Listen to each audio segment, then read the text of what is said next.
Olá! A partir de agora você acompanha o programa Diálogo Brasil. E essa semana vamos falar sobre violência policial.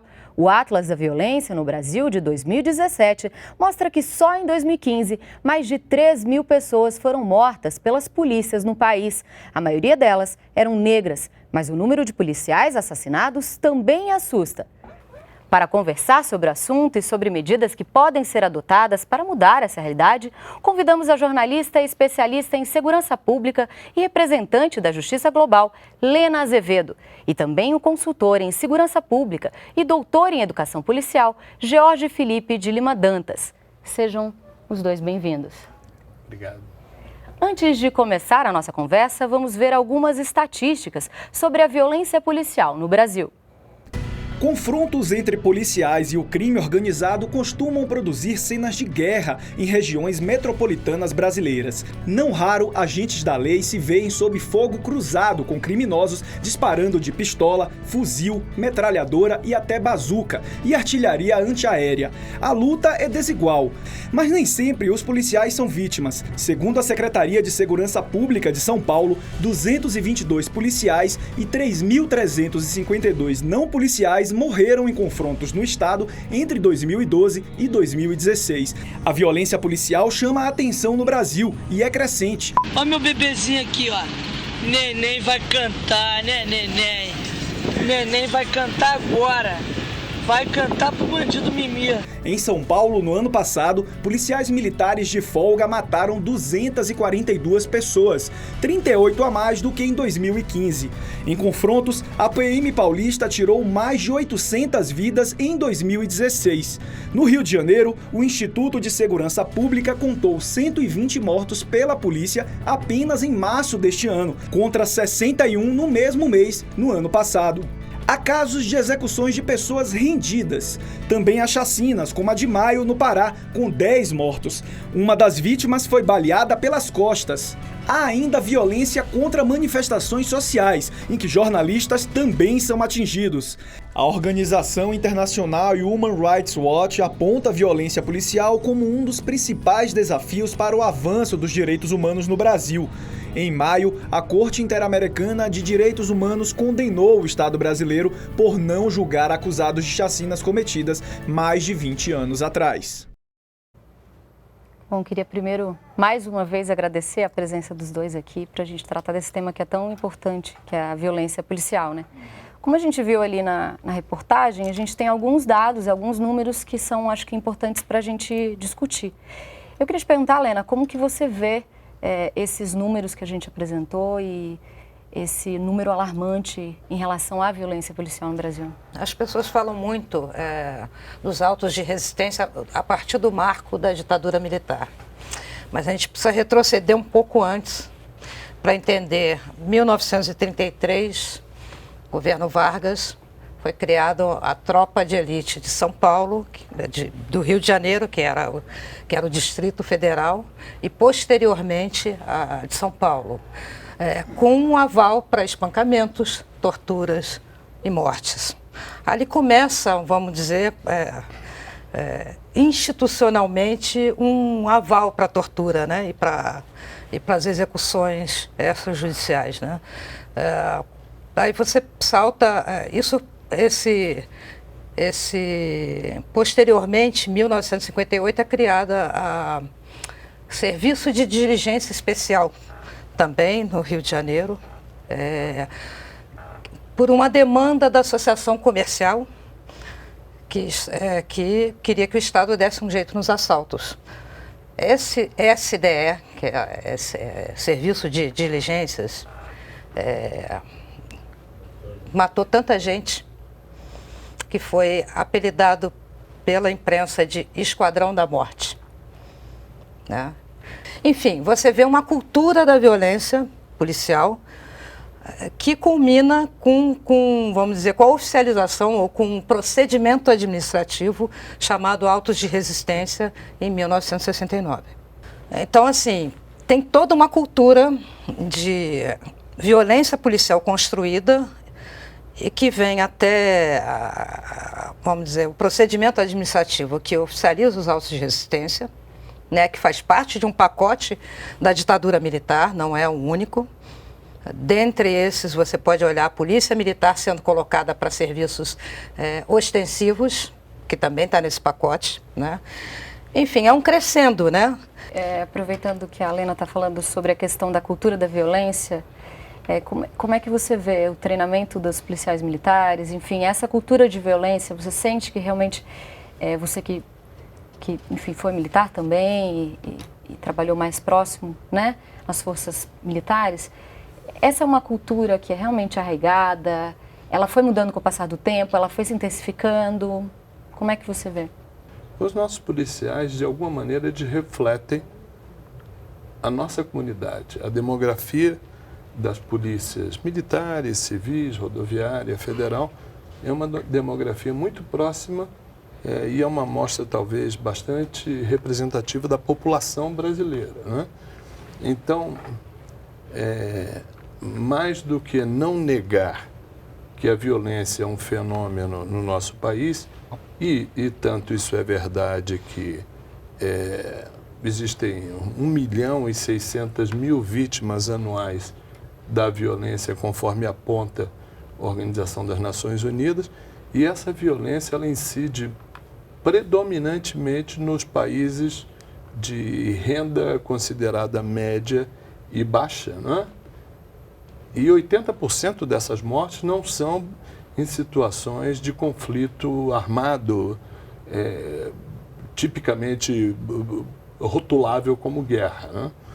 Então, veja, isso responde por 13,3% do PIB mundial, né?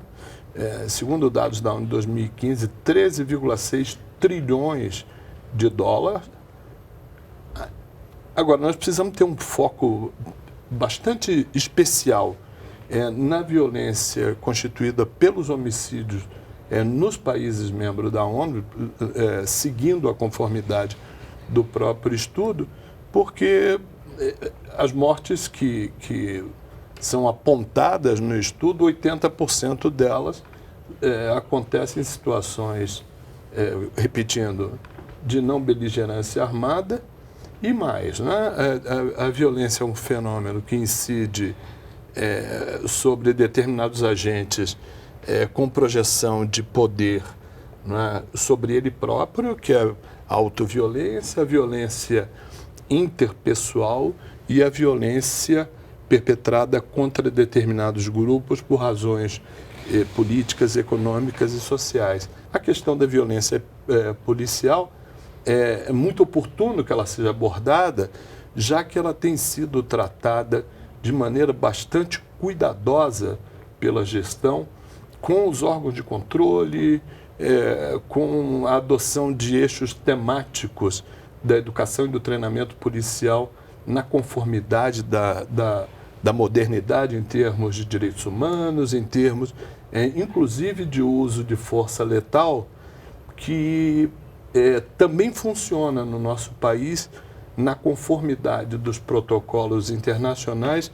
inclusive no que diz respeito ao uso progressivo da força nos seus diferentes protocolos muito bem consolidados no mundo da segurança pública. Você concorda com o Jorge, assim, sobre a questão da polícia? Você tem uma outra visão? Sim, tem.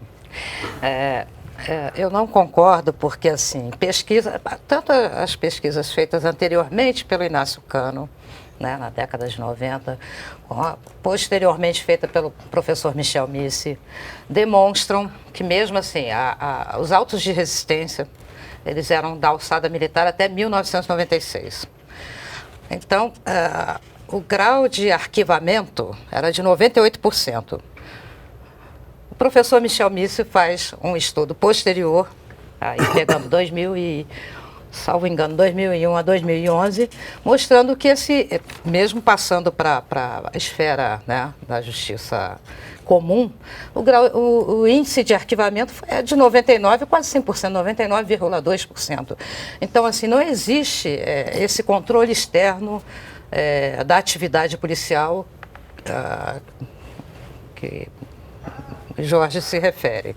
Isso está dito no grau de arquivamento. né? Porque é impossível que se pegue, por exemplo, eu vou pegar o exemplo, Rio de Janeiro, 4 primeiros meses do ano, diariamente, 3 pessoas foram mortas pela polícia. Se você pegar, como o professor Michel Miss pegou em 2005, que eram 707 vítimas, né, de 500 e poucas ocorrências. Ao final de alguns anos, o que foi para a justiça foram 19 casos, 16 com pedido de arquivamento, veja, de 500 e poucos casos, 300 e poucos vieram em inquérito, mas o que chegou na justiça foram 19, sendo que 16 com pedido de arquivamento pelo Ministério Público, e os outros 3, um só tinha sido levado a julgamento e condenado, outros 2 ainda aguardavam. Então, assim, não tô falando só do Ministério Público, mas de todo um sistema, aí, polícia, Ministério Público e o Judiciário também, né? Que, ao fim e ao cabo, assim, tira a responsabilidade do Estado, porque é o Estado que está matando o cidadão, o civil. Não é, né? Não estou falando só da polícia, estou falando do Estado que mata, que dá autorização para matar, ainda que a lei não permita a execução, né? Para contribuir com o nosso debate aqui, a presidente da ASPRA, Associação de Praças e Bombeiros da PM do Rio de Janeiro, Vanderlei Ribeiro, na verdade é ele, nos enviou um vídeo falando de como o ensino nas academias policiais ainda é precário e retrógrado. Vamos ouvir. Policiais militares têm sido acusados de serem violentos, mas na realidade são vítimas de toda uma estrutura militar imposta que os torna violentos. É preciso que a sociedade se mobilize para adequar todo um modelo ao Estado democrático. O exercício da atividade policial é de natureza civil no Estado democrático.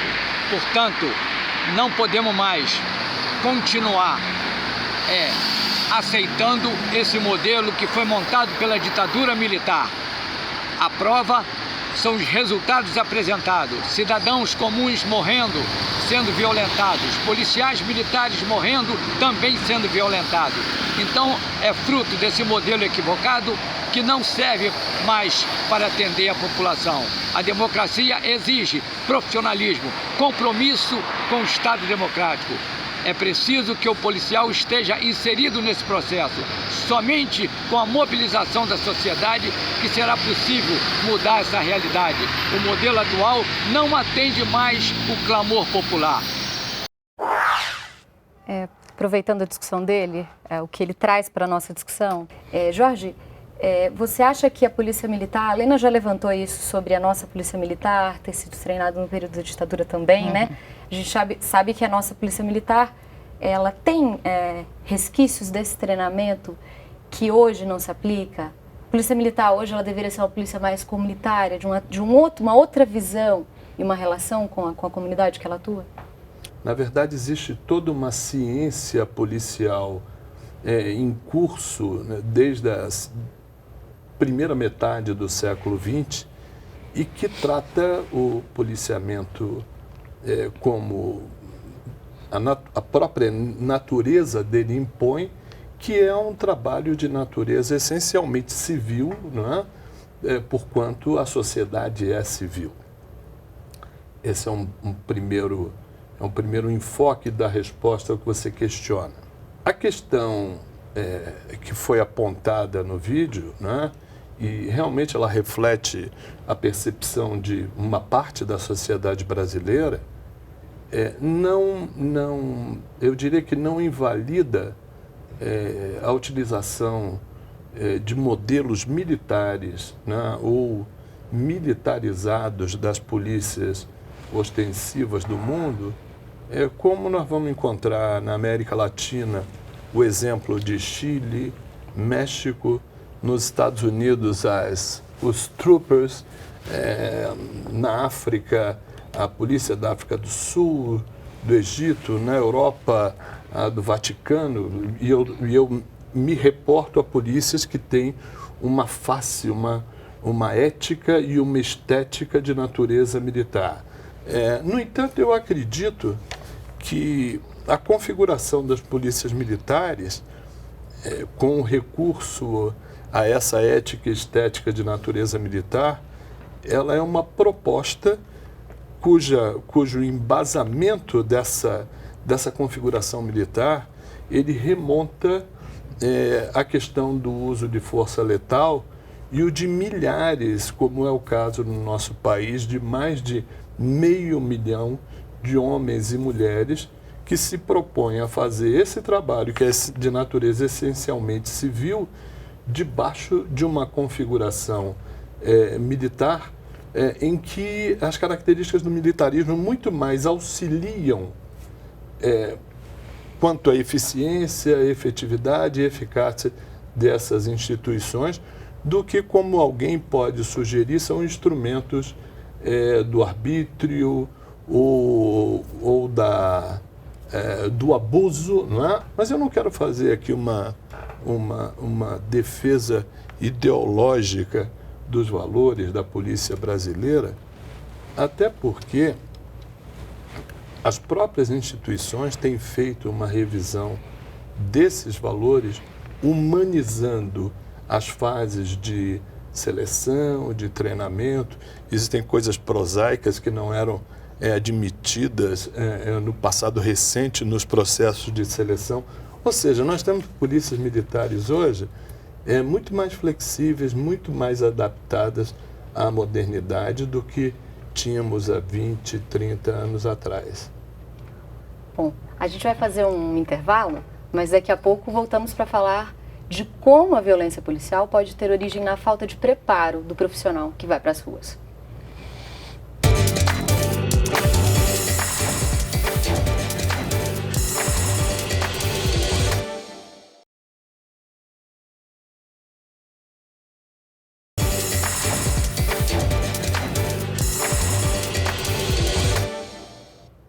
O Diálogo Brasil está de volta e nossa conversa de hoje é sobre violência policial. A gente estava discutindo sobre o treinamento dessa polícia militar, a polícia militar que a gente gostaria, se a polícia militar, como é a polícia militar que está na rua. Eu queria agora puxar um pouquinho para o lado da imprensa, né? A gente está falando um pouquinho sobre polícia militar e com os últimos acontecimentos, enfim, as últimas manifestações, a gente sabe do trabalho intensivo da imprensa na cobertura dessas manifestações e não só nas manifestações, como a cobertura de vários assuntos e notícias no Brasil. Eu queria só trazer para alguns dados que o Brasil é considerado o país mais inseguro para trabalho de jornalistas, é o segundo país mais inseguro para o trabalho de jornalistas. Muito porque também essa violência policial é muitas vezes voltada para os jornalistas também, a gente tem alguns casos. É o segundo país da América Latina, fica atrás só do México. Eu queria que o senhor comentasse como que o senhor vê essa informação, esse dado em relação à violência policial e aí focada com o caso dos jornalistas. Eu já escrevi a respeito dessa temática, né? O Alberto Dines tem alguma coisa minha no Observatório da Imprensa em que eu referi os soldados da mídia, né, que são os jornalistas que fazem trabalho de campo, e as baixas, as perdas, né? Existem cursos em alguns países do mundo exatamente para a atuação dos jornalistas nesses cenários de alta letalidade, possibilidade de lesão corporal. E o exemplo talvez mais eloquente no Brasil tenha sido o cinegrafista da Bandeirantes, que foi atingido por um petardo dirigido supostamente contra um policial. É uma questão que exige bastante atenção das polícias. E, a exemplo, a Polícia Militar do Distrito Federal tem tido um cuidado todo específico nessa área, com vários policiais da área de comunicação, de jornalismo hoje, ocupando posições importantes no estabelecimento de uma doutrina de comunicação social também da parte das polícias. E é sempre uma lástima ver alguém do povo e especificamente da mídia que tem o trabalho importante de informar, sendo machucado, acidentado, ou na pior das hipóteses, né? Sendo mais uma baixa dos soldados da mídia, conforme eu já tratei desse assunto a respeito no Observatório da Imprensa. Pena, como que você vê essa atuação da violência da Polícia Militar em relação, agora a gente está falando da mídia dos jornalistas, os nossos colegas, que você também é jornalista. O cenário está ficando cada vez pior para a atuação de jornalistas, né? Por esse aumento da violência. Eu estou falando de violência policial mesmo, né? Se você pega aquela cena de Brasília, do rapaz filmando, a polícia atirando com uma arma letal naquela pessoa, a polícia volta para ele aquela arma. Né? Não sei se você lembra dessa imagem. Então, assim, mas eu acho que a gente tem que discutir.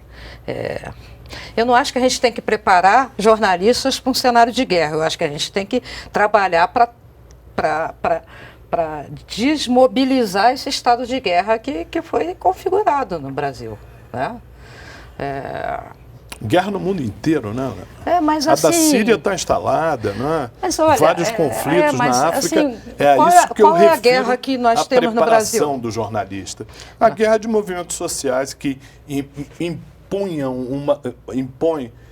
uma condição de beligerância em manifestações como a da esplanada da ditadura militar, inclusive para armar essa polícia e torná-la mais letal do que ela já era. Não, qualquer ditadura é condenável. Qualquer manifestação de depredação de prédio público, né, com queima de instalações, como nós vimos na esplanada dos ministérios, acho que você acredita, junto comigo, que também é deplorável.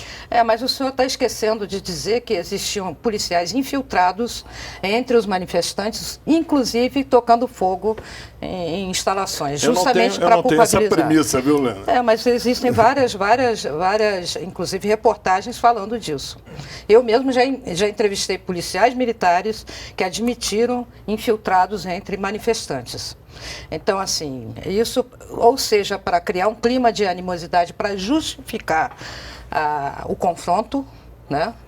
Ou para criminalizar os manifestantes. Isso não tem de conspiratório, não? Não tem nada de conspiratório. Acho que conspiratório é você jogar bomba em manifestantes que estão pedindo o fim de um governo que se colocou ilegitimamente. Acho que isso é no Rio de Janeiro foi assombroso o que a Polícia Militar fez com os manifestantes.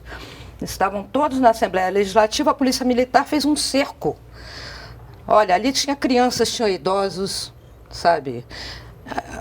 Não tinha nenhum, nada que se possa dizer assim, black blocs, nada disso. A polícia simplesmente cercou aquelas pessoas e começou a atirar bomba. Quando as pessoas começaram a correr, eles fizeram uma coisa de tal forma que eles asfixiaram as pessoas que estavam correndo e jogando mais bombas e atirando com bala de borracha. Então você via professoras, que ali tinha muitos professores sendo atingidas. Então, assim, sinto muito, eu não concordo com isso. Para mim é a justificativa da ditadura militar, sabe? Do inimigo interno. Eu queria que a gente comentasse também, já citando casos completos, o caso recente da Cracolândia, que foi um caso, foi uma atuação policial que até hoje existe uma discussão muito grande em cima da Cracolândia. É um movimento que não foi pontual, foram algumas atuações, e eu queria que vocês discutissem um pouquinho como é que o senhor vê a atuação específica da polícia no caso da Cracolândia. Eu não conheço a intervenção que você refere no planejamento e na execução. O que eu posso talvez tecer algum comentário em função até da minha militância na área de prevenção de uso de drogas, é que as Cracolândias são um problema complexo, né, multi-institucional, em que as pessoas que ali estão são pessoas adoecidas, né, e que merecem toda a nossa compaixão e misericórdia. Os acertos e desacertos da segurança pública, da área de saúde, da área de assistência social, somados não ajudam os adoecidos pelas drogas lícitas e ilícitas. Quisera eu ter uma fórmula para poder anunciar aqui, né, de eficiência, efetividade máxima de todas as instituições que estão envolvidas nisso, porque os adoecidos merecem toda a nossa compaixão, misericórdia e oportunidade de recuperação. Lena, aproveitando esse caso da Cracolândia, a gente recebeu, o Brasil, no caso, né, recebeu críticas da ONU e da OEA em relação a esse caso. Como que você vê essas críticas? Pois Jorge já falava que não é possível atacar um problema de saúde pública com polícia. É aterrador isso. Absolutamente, né? De acordo. É um horror, né? Pessoas que estão ali numa situação de fragilidade sendo atacadas por bombas, por tiros de... Não é assim que você lida com a situação, né? Eu acho que essa premissa de colocar a polícia para controle urbano, ela não dá certo. Ela não pode dar certo, né? Porque, primeiro, que as pessoas têm direito de ir e vir, sejam elas cracudas ou não. Elas têm o direito, né? Então, assim, não tem condições de jogar a polícia. Então, acho que o Brasil, assim, inclusive por aval de autoridade, vai ficando cada vez pior nesse aspecto, né? Você não consegue imaginar como o Estado do Rio de Janeiro, que não paga seus funcionários há meses, tem tanto dinheiro para armamento menos letal para jogar em cima da população que faz manifestação. Ou pior, né? Armamento letal numa interface com comunidades em que os circunstantes, as vítimas de bala perdida estão por toda a volta, né? E que você vê a polícia cada vez mais matando crianças, porque é isso que está acontecendo nas favelas do Rio de Janeiro. São crianças negras, assim, você passa de um perfil de jovem e vai começando a descer. Independente de cor, né, Lena? Ninguém merece ser alvo de bala perdida, independente da cor. Mas né? É porque o alvo é muito bem selecionado, né? Está no treinamento, inclusive, das polícias. O alvo é negro. Quando você faz o treino a tiro, o alvo é negro. Então, assim, existe, sim, uma formação voltada para esse estereótipo. Né? Então... Me permita a interferência, né? Para fazer ressalva para os nossos telespectadores, né? Da modernidade de métodos de uso de força, especificamente na área de tiro, como é o método Giraldi, né? Que ganhou notoriedade mundial pelo cuidado exatamente com as questões, Lena, que você está apontando, né? De um tiro, existe até a expressão hoje do tiro humano, né? Que é o tiro de últimas circunstâncias, se valendo inclusive a posteriori da excludente de criminalidade quando se trata de salvar a vida de alguém, né? O que de maneira nenhuma quer dizer que a agressão deliberada, gratuita contra a comunidade deva ser tolerada. E os policiais que assim procedem devem ser responsabilizados e, eventualmente, inclusive, apartados de um trabalho de tamanha responsabilidade como o trabalho das instituições policiais. Eu acho que as polícias desconhecem ou não estão sendo treinadas nesse método geral que o senhor está falando, porque você pega o Complexo do Alemão, que a polícia atira com um tiro de fuzil na cabeça de um menino que está sentado na porta de casa, como foi o caso do Eduardo, de beligerância absoluta, né? De parte a parte, né? Sem nenhum confronto na área, o menino está no celular brincando, ele pega, aponta para a cabeça do menino e dá um tiro de fuzil na cabeça do menino. Eu não posso acreditar. Mas é isso que aconteceu. Permita discordar dessa o outro hipótese, menino que foi morto numa manifestação pela paz no Complexo do Alemão também. Para contribuir com a nossa discussão, a gente vai ouvir a entrevista do ouvidor da Polícia Militar do Estado de São Paulo, que fez uma pequena análise das agressões provocadas por policiais naquele estado. Vamos ouvir.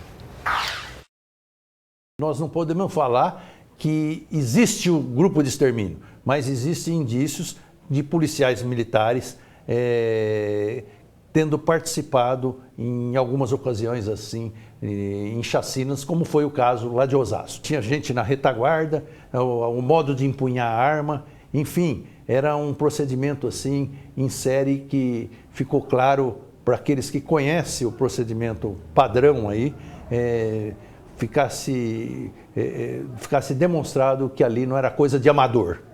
É muito triste para a população saber que tem dentro de uma instituição gente que pratica uma violência desnecessária, né? E eu quero aqui, inclusive,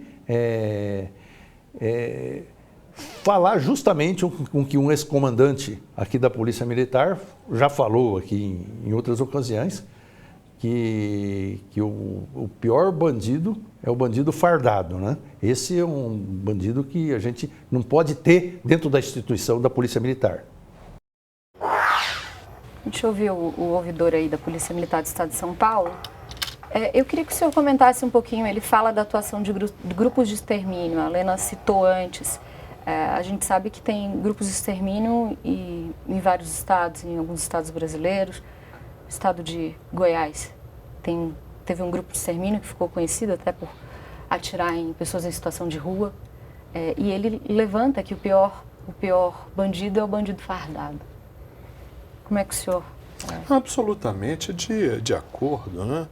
As forças de segurança pública têm como missão principal proteger e servir, né? Então, qualquer deslize no sentido da internalização dos valores que correspondem a essa missão, né? Deve ser execrada e, inclusive, cortada na própria carne pelas respectivas instituições. Sem sombra de dúvida, o ouvidor, não é?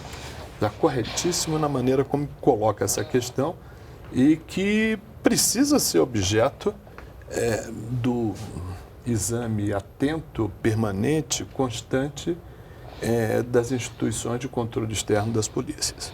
Lena, por que você acredita que existem ainda grupos de extermínio? Por que esses grupos de extermínio ainda existem e ainda atuam?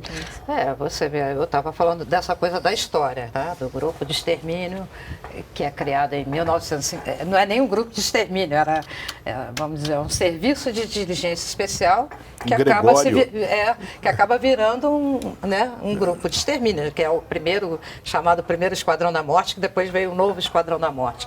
É uma coisa que vem culturalmente, né? Você pega a Lecoq, Escuderia Lecoq, que existe até hoje. Mão Branca. Né? Enfim, e esses agentes mesmo quando... e eles vão... essa relação, quando você fala desse primeiro Esquadrão da Morte, que é retratado por uma pesquisadora, Márcia Regina, que ela fala dos Esquadrões da Morte Rio de Janeiro e São Paulo, essa relação que ela faz, que cria-se esse serviço na polícia para atender a demanda da associação comercial, aí você começa com extorsão, com uma série de desajustes que vão só não crescendo, né? Assim, então, você tem a caixinha, você tem, né, a propina, enfim, o sequestro, né? Tem vários casos de policiais que sequestram parentes de traficantes para São Paulo, 2006, a ação do PCC tem a ver com isso, né? Então, veja, então essa cultura foi sendo arraigada nas polícias, tanto na Polícia Civil como na Militar. Se você pegar, por exemplo, o Nordeste, a quantidade de grupos de extermínio no Nordeste, todos eles participação de policiais. Não tem grupo de extermínio, né, sem a participação de policial. Então você tem uma coisa cultural que não se enfrenta, o Brasil não enfrenta, apesar de várias CPIs no Congresso, né, sobre os grupos de extermínio, não há um enfrentamento a essa cultura. Uma relação histórica de promiscuidade, de teratologia, de monstruosidade entre o poder público e o poder privado que nós assistimos hoje no país, né? E felizmente que nós saiamos disso em todos os planos, né? Renovados, né? Como você bem refere, Lena, da da crueldade dos grupos de extermínio, que hoje nós temos extermínio em vários níveis, né? A própria Organização das Nações Unidas, ao tratar da violência, refere a violência como com amplos agentes alvos específicos e através de meios, né, de natureza sexual, de natureza deliberada na violência física e política, social e econômica. Realmente, nós temos muito no devir de uma sociedade melhor e que inclui as instituições policiais, certamente. Para a gente continuar a nossa discussão, eu vou chamar uma entrevista do professor da Universidade Federal do Rio de Janeiro, estudioso da segurança pública, Inácio Cano. Ele nos mandou um vídeo pelo celular falando sobre o impacto da falta de legitimidade da polícia na segurança pública. Pesquisa recente no Rio de Janeiro mostra, por exemplo, que a maioria dos homens sente que pode vir a ser confundido com um criminoso pela polícia e que é provável ou muito provável que eles sejam objeto de violência policial. 69% dos cariocas acredita que a polícia não sabe distinguir cidadão de bem de bandido. Então, essa percepção de que a polícia age indiscriminadamente em determinadas áreas está por trás dessa percepção de medo e, como dizia antes, é um desafio transformar isso e fazer com que as pessoas sintam nessas áreas onde as pessoas não têm acesso à segurança privada e, portanto, dependem exclusivamente da segurança pública, fazer com que essas pessoas sintam que a polícia está lá para protegê-las e não para atacar, agredir, hostilizar elas, o que muitas pessoas ainda acreditam. Em muitos desses locais, os criminosos geram menos medo do que a polícia, basicamente porque o criminoso é mais previsível, enquanto a polícia entra de repente, entra atirando, segundo os testemunhos, e isso que causa mais insegurança. Jorge, eu queria pedir para você comentar, te convidar a comentar esse depoimento do professor Inácio Cano em relação ao medo da população. Por que a população... Você acredita que essa pesquisa, enfim, a população apresenta tanto medo em relação à polícia, à atuação policial? Existe na segurança pública um fenômeno bem estudado, né, ou, se não esclarecido, mas muito explorado, que é a sensação de medo do crime, né? O Rio de Janeiro, nós sabemos que é uma região urbana que sofre dessas mazelas da desigualdade social, da urbanização súbita e desordenada, como é o caso da verticalização das áreas das comunidades do Rio de Janeiro. E acredito, né, talvez buscando um fator mais definitivo da gênese da violência, se sabe hoje que o Brasil é o segundo maior consumidor de cocaína no hemisfério e nessas comunidades que a contravenção do outrora jogo do bicho, né, o vácuo de poder foi preenchido pelo narcotráfico, se estabeleceu um regime de fato, né, em que as polícias são colocadas como solução política para problemas sociais que não vão ser resolvidos, acredito eu, né? E que implicam enorme desgaste e questões sistêmicas na máquina da segurança pública do Rio de Janeiro, como assim eu entendo. Eu queria te pedir para você comentar também esse... Sim, o que me chama a atenção na pesquisa são duas coisas. Uma, que a sociedade como um todo, 69%, o professor falou ali, acha que as polícias não estão preparadas para distinguir o cidadão do bem e do mal. Assim, isso é um equívoco, porque esse tipo de premissa que leva a essa polícia extremamente violenta, porque ela decide em quem ela vai atirar, pelo perfil, né? Quem é o alvo dela. Em segundo lugar, essas comunidades, ele fala, essas comunidades que não contam com segurança privada. é outro equívoco, porque a segurança pública, assim, a gente não devia ter feudos, né? Lugares, ilhas que as pessoas têm dinheiro para pagar a segurança, portanto elas estão protegidas, e as outras que se danem com a segurança pública. Não, a segurança pública deveria ser para todos. Tampouco na educação e na saúde, né, Helena? Mas é uma realidade que perpassa todos os setores da gestão e mais cruelmente, talvez, mas assim, na quando segurança você pega pública. na segurança pública essas empresas particulares de segurança, elas funcionam, para você pegar, elas funcionam quase como milícias, né? Assim, então, assim, e aí, daí para virar um grupo de extermínio é um passo também, né? Porque ela tem que proteger o patrimônio, porque primeiro vem o patrimônio, né? Nesse tipo de concepção. É um problema a concepção que se tem da segurança pública no Brasil, é que ela olha primeiro o patrimônio, a defesa do patrimônio. Ela não é, tanto é que você olhar assim, não tem um plano para tratar brasileiro. Foi tentado, mas não saiu até hoje do papel, para lidar com a questão dos homicídios, embora 60 mil pessoas morram no Brasil anualmente. Como é que o governo federal não consegue olhar para isso com a seriedade que o tema requer, né? O plano nacional vem patinando, não é? Desde o ônibus 174. É a questão privada, é o prédio, né?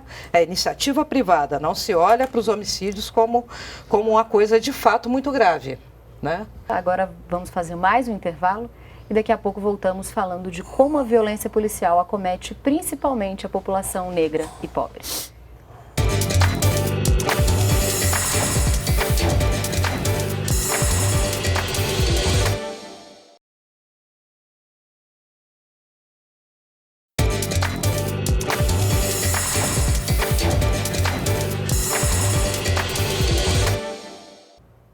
O Diálogo Brasil está de volta. Hoje estamos falando sobre violência policial. A diretora executiva da Anistia Internacional no Brasil, Jurema Werneck, afirma que a violência policial é direcionada principalmente para a população negra e pobre e que também é uma consequência da escolha de estratégias erradas de combate à criminalidade. Vamos ver. A violência policial é um grave problema no Brasil. Um dos seus aspectos mais preocupantes são os homicídios cometidos pela polícia durante o serviço. O Brasil não registra adequadamente esses dados. A maioria dos estados do Brasil sequer põe isso nas estatísticas, mas sabemos que é um grave problema. A esse exemplo, a gente vê o Rio de Janeiro e São Paulo, que coletam essa informação, que põem isso no sistema de informação. A gente vê que de 20% a 25% das mortes são feitas por policiais em serviço. Um detalhe importante para a gente considerar nesse problema é que homicídio cometido pela polícia é homicídio de autor conhecido. E se a gente sabe quem é que cometeu o homicídio, deveria ser mais fácil investigar e deveria também ser muito mais fácil prevenir o problema. No entanto, isso não é feito. Um outro aspecto igualmente grave é que a maioria desses homicídios tem uma vítima conhecida também, uma vítima comum. São jovens, são negros, são pobres, residentes em favelas, em periferias, têm baixa escolaridade e tiveram poucas oportunidades na vida. O Brasil escolheu como estratégia para tratar dos problemas da presença de drogas e armas no país, escolheu como estratégia essa lógica de enfrentamento, essa lógica de guerra. A ONU recentemente condenou o Brasil por diferentes razões, inclusive pelos altos índices de homicídios cometidos pela polícia e pela baixa capacidade de investigação que as instituições têm para resolver o problema. Helena, eu queria que você comentasse, a Jurema pontua duas coisas importantes, que é lógico que a fala dela como um todo é importante, sim, mas ela fala de um ponto importante também que eu acho, que é a subnotificação. Ela fala da subnotificação e fala de um outro aspecto que seria a questão das drogas, né? A lógica de guerra no combate às drogas. Eu queria que você comentasse esses dois aspectos específicos. Existem muitos equívocos, né, nessa guerra às drogas, né, nessa política de guerra às drogas. Primeiro, que ela é responsável por esse alto índice de letalidade, sobretudo de jovens negros, moradores de favela, com aquele perfil que Jurema abordou, e também pelo encarceramento em massa, né? Se você olha o Infopem Mulheres, por exemplo, de 2014, O próprio que é feito pelo Departamento Penitenciário Nacional, o levantamento, eles mesmos dizem que nós tivemos um aumento expressivo de mulheres negras presas em função dessa supostamente envolvimento em drogas, mas o próprio Infopem diz que elas ou exercem funções secundárias, ou seja, elas não apitam nada, ou, enfim, elas são ou para uso. Então você encarcera 600 mil pessoas, vão pegar desse universo todo, muita gente em condições subhumanas, né? Um tratamento cruel que são os presídios brasileiros, por uma guerra às drogas que é isso, que pega o pequeno ali, o menino que está usando. Eles nunca vão prender o menino branco que está fazendo uso de maconha, mas se tiver um negro, ele vai ser enquadrado como traficante. Jorge, aproveitando o que a Lena está dizendo, como que você acha que essa política de combate às drogas, essa lógica de guerra de combate às drogas, ela intensifica a violência policial? Bem, a questão da segurança pública em sua afirmação, em sua aplicação sobre o universo da questão das drogas, né? São várias as vozes na nossa sociedade que atestam, que dão conta, que concluem de que é uma questão que nós ainda estamos por equacionar de maneira justa e razoável, sobre todos os aspectos, né? Me valendo da minha leitura prévia para o nosso encontro, né? Também é a ONU que aponta, né?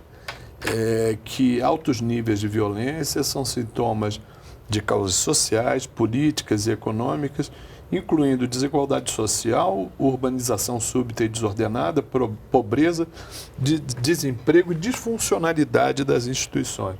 Realmente, no nosso país, a disfuncionalidade das instituições, focando no nosso tema específico de segurança pública e de ação das polícias, né, parece que é um componente importante dessa guerra perdida, que é a guerra das drogas.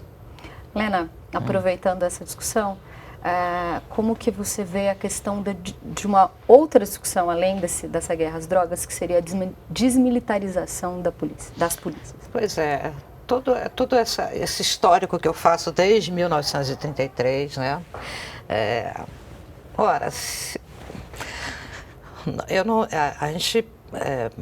O Estado que cria um sistema violento, né? Vamos dizer, essa percepção de que a polícia tem que ser militarizada, não só a polícia, mas a política de segurança, né?